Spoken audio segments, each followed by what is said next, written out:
Hello, my friends. Welcome back. We are going to keep reading The Thief Lord together. Last time we read, we found out that Scipio might not be an orphan living alone like all the other kids. He seems like he's the son of some really rich guy, and he came to warn the others that Victor is going to come to the Stella and maybe kick them out of the movie theater. So the last thing we heard is that Hornet has a crazy idea. She asked the others if they want to hear her. Chapter 19. Trapped. Victor felt as if he had crossed at least 100 bridges when finally he turned into the alley where he hoped to find Dottor Massimo's mysterious movie theater. There they were, the large neon letters. A piece of an L was missing, but the name was still quite obvious, the Stella. A faded movie poster still hung in one of the display windows. Someone had drawn a heart on the grimy glass. Breathing heavily, Victor walked up the 2 steps to the entrance. He tried to peer through the window, but it had been boarded up with cardboard. Well, the birds have probably all flown the coop already, Victor thought. His heart was still beating far too fast. Their leader had probably warned them. How did the son of a rich Dottor Massimo fit in with the rest of the gang? Victor would have bet his beard collection they were all runaways. The scrawny little hedgehog with the bad teeth, the tall dark one whose pants were much too short, and the girl with the sorrowful mouth. They were all runaways, like the 2 brothers Victor was after. But what was the connection with Dottor Massimo's offspring? Doesn't matter, Victor muttered. He placed the box with the tortoise in it next to the door and pulled a bunch of lockpicks from his pocket. The padlock was no problem at all, but the door presented more of a challenge. When it finally sprang open a crack, Victor realized it had been barricaded with piles of trash. It'll take me hours to get through here, Victor thought, throwing his full weight against the entrance. After 5 attempts, his shoulders started to hurt badly, but the door had at least opened far enough for him to squeeze through. With only his feeble flashlight for illumination, he fought through the piled-up garbage, climbed over wedged chairs, crates, and broken partitions. It was pitch black behind the boarded-up door, and Victor's heart nearly stopped when, by the ticket booth, he ran slam-bang into a cardboard cutout of a man pointing a machine gun into his face. Cursing quietly, he shoved the thing aside and crept toward the double doors that led to the movie theater's auditorium. He opened the entrance carefully and listened, but he couldn't hear a sound, just his own wheezing breath after his strenuous efforts. Of course, thought Victor, just as I thought, they've left the nest. He took a few cautious steps into the dark auditorium. He shined the beam of his flashlight. Rows of seats, a curtain. It was indeed a real movie theater. Curious, he aimed his light first at the walls, then up toward the ceiling. Suddenly, something fluttered toward him, and a wing brushed against his face. Victor screamed and dropped his light. He groped for it in the darkness and quickly pointed his beam at whatever was hovering above him. A pigeon. A stupid pigeon. Victor rubbed his face with his free hand, as if he could wipe away the shock. One more fright like that and my poor heart will give out, Victor thought. He took another deep breath and moved on. This huge, gloomy auditorium was certainly a strange hiding place for a bunch of homeless children. Well, there was no other explanation. The young Mr. Massimo must have brought them here, into his father's empty movie theater. The curtain that concealed the screen glittered faintly when Victor's light caught it. What if they were still hiding here? He took another step forward, and his shoe hit a mattress. There was a whole mattress camp on the floor behind the seats. There were blankets, pillows, books, comics, and even a camp stove. The flashlight beam fell on a teddy bear, a stuffed toy rabbit, fishing rods, a toolbox, piles of books, and a plastic sword that stuck out of a sleeping bag. He was standing in the middle of a nursery, a huge nursery. I would have gotten a good hiding for painting a pirate's flag on the wall when I was a kid, Victor thought. For one short moment, he had a crazy urge to lie down on one of the mattresses, to light a few of the many candles around the place, and to forget everything that had happened since his 9th birthday. But then he heard another sound. The hair on the back of Victor's neck stood on end. There was something there, he was sure. Victor forgot about the mattresses and crept toward the folding seats. Could they really be foolish enough to try and play hide-and-seek with him? Did they think just because he was a grown-up he'd forgotten how to play? I'm sorry to disappoint you, Victor said out loud. I've always been a first-class seeker, and when I played tag, I always caught everyone, even with my short legs. His voice sounded strange as it echoed through the large room. You can't possibly think, he called as he shined the flashlight between the red chairs, that this could go on forever. What do you live on? Stealing? How long is that going to last? To be honest, I don't really care. I'm only interested in 2 of you. What the devil am I talking about, Victor thought. I'm far too old to be playing hide-and-seek with a bunch of children in a pitch-black movie theater. Hey, Victor, come and catch me, a voice suddenly called. It was a high, clear voice. Victor recognized it. The glittering curtain suddenly developed a bulge. Do you have a gun? The voice behind the star-studded fabric asked, and then Beau's ink-dyed head popped out. Of course, Victor pushed his hand underneath his jacket as if he was reaching for his revolver. Do you want to see it? Beau stepped slowly out of his hiding place. He stood there, his head cocked to one side, and looked at Victor. Where was his big brother Prosper? Victor looked first to the left, then to the right, and finally over his shoulder, but could see nothing in the complete darkness that enveloped him. I'm not scared, said Beau. That's probably just a plastic gun. Well, if that's what you think. Victor held back a grin. You're a real smart one. He didn't let the boy out of his sight, but that meant he couldn't keep the row of seats in his range of vision. By the time he sensed something moving between the folding seats, it was already too late. Suddenly, 5 children were all over him. They yanked him off his feet and threw him to the ground like a sack of potatoes. Then they sat on his stomach. As much as he struggled and kicked, Victor couldn't free himself. His light had dropped to the floor, and it was now rolling back and forth, flashing its beam crazily around the room. Victor thought he could make out the girl who had set the ladies with handbags on him. That girl was now holding on to his right arm, while the black boy had grabbed his left. 2 other kids, probably Prosper and the hedgehog, were clinging to his legs. Right on Victor's chest, however, with his knees pressing into his sides as if the felled detective were a stubborn horse, sat Scipio, smiling mockingly. You little demon, Victor shouted. You— He didn't get any further. Scipio simply wedged a rag between the captive's teeth, a wet, reeking rag that smelled of damp cat fur. What are you doing? Shouldn't we interrogate him first? The black boy sounded surprised. We don't even know yet if he's really only after Prosper and Beau. Exactly. The hedgehog nervously pushed his tongue between his teeth. Let's ask him how he found us, Scipio. Look, he'll just tell us lies anyway, Scipio answered. Tie him up. Hesitantly, they gathered all the ropes and belts they could find and trussed up Victor like a turkey. The only freedom he had left was to roll his eyes angrily. You won't hurt him, will you? That was Beau.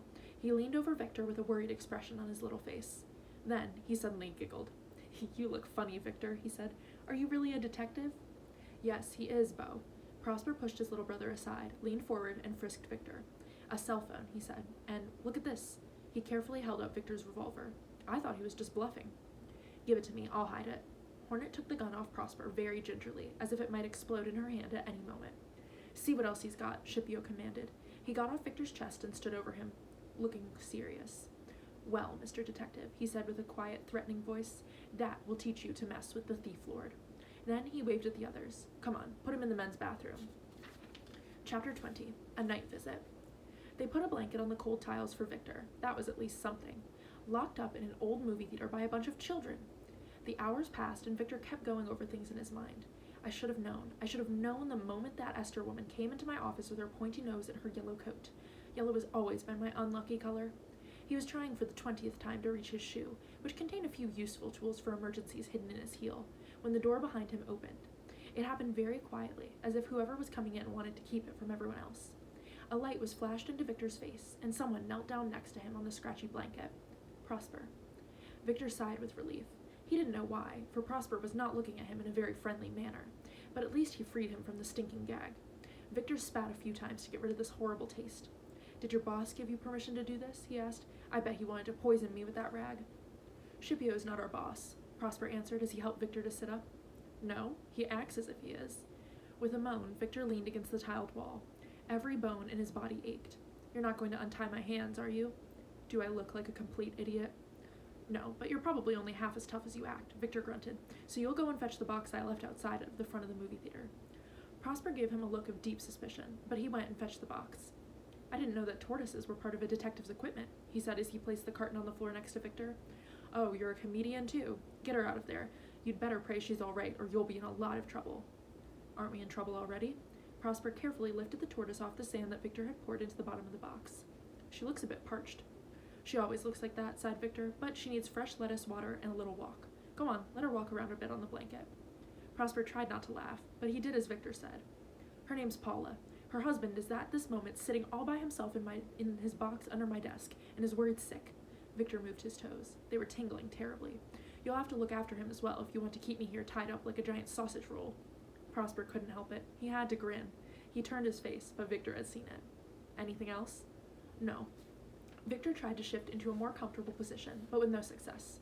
So, let's have our little chat. That's what you came in for, isn't it?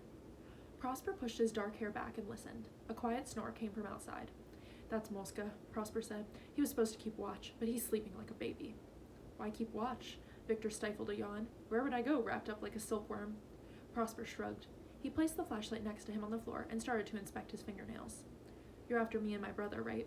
He asked without looking at Victor. My aunt told you to look for us. Victor shrugged.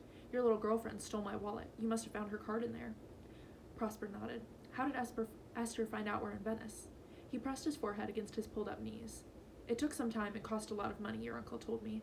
Victor caught himself looking at the boy sympathetically. You would never have found us if I hadn't run into you. Maybe not. Your hideout's quite unusual. Prosper looked around. Scipio found it for us. He also makes sure we have enough money to live on. If it wasn't for him, we'd be in real trouble. Riccio used to steal a lot.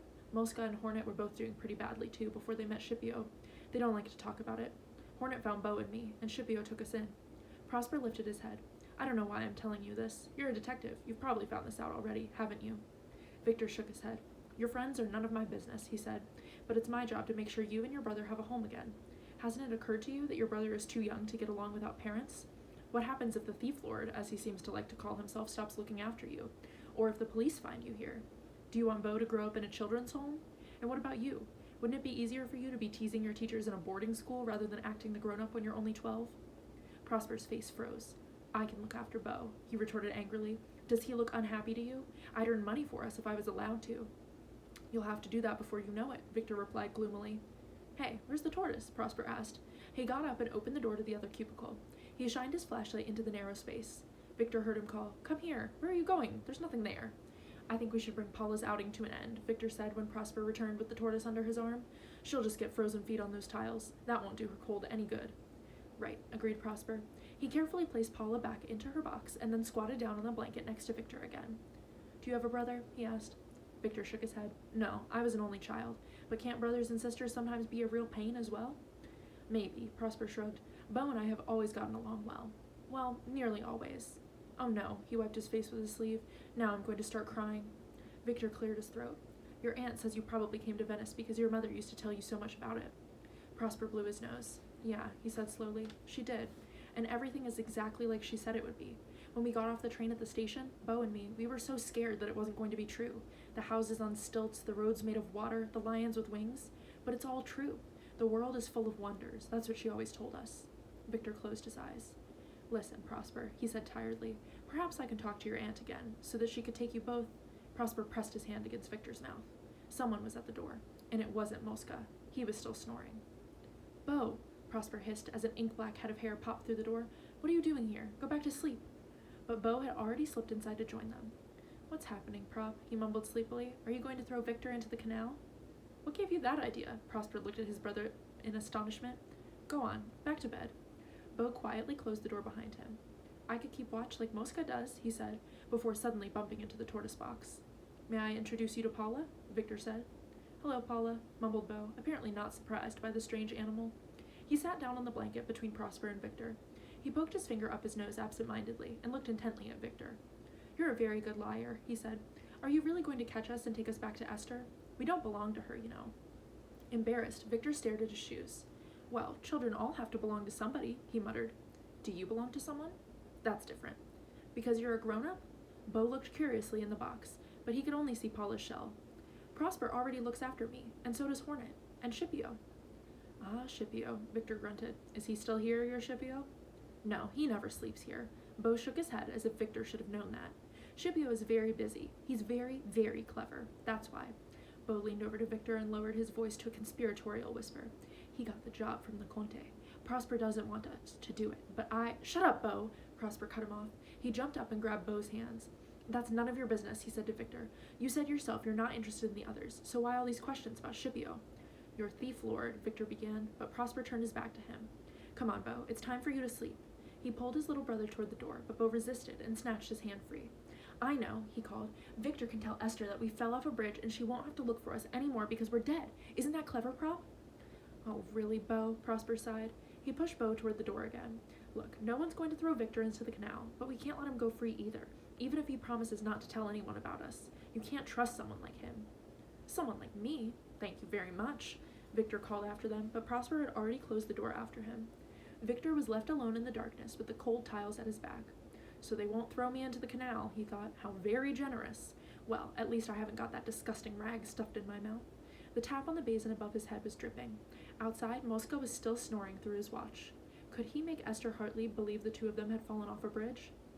I don't think so, yawned Victor, and then he fell into a deep sleep.